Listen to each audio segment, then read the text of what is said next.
ఈరోజు రాత్రి ఈ విషయం తెలిసిన నువ్వు ఛత్తీస్గఢ్లో 1వ తారీఖునట 1000 మంది క్రైస్తవులను చంపితే గనక చంపాలి అని పిలుపునిచ్చారు ఒక ధర్మగురువు.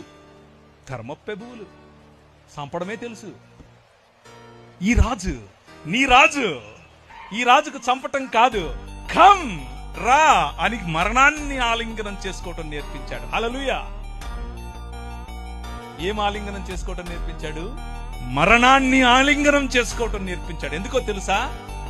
సొదొమ గొమొర్రా పట్టణాలకు భవిష్యత్తు లేదు, కానీ ఆ రాజ్యంలో అయినా ఈ రాష్ట్రంలో అయినా క్రైస్తవ సమాజానికి భవిష్యత్తు ఉంది. ఏంటా భవిష్యత్తు? పునరుత్థానం. హల్లెలూయా. పునరుత్థానం కలిగి మనం లేవబోతున్నాం. పునరుత్థానం కలిగి మనం లేచినప్పుడు ఈ ప్రపంచం చూడబోతోంది ద కింగ్డమ్ ఆఫ్ గాడ్, దేవుని రాజ్యం. ఇది ప్రకటించడానికి మీ రాజు వచ్చాడు. మతం కడతానంటే ఎట్లా? మనం మతమూలం కాదు, రాజ్యం, దేవుని రాజ్యం, ద కింగ్డమ్ ఆఫ్ గాడ్.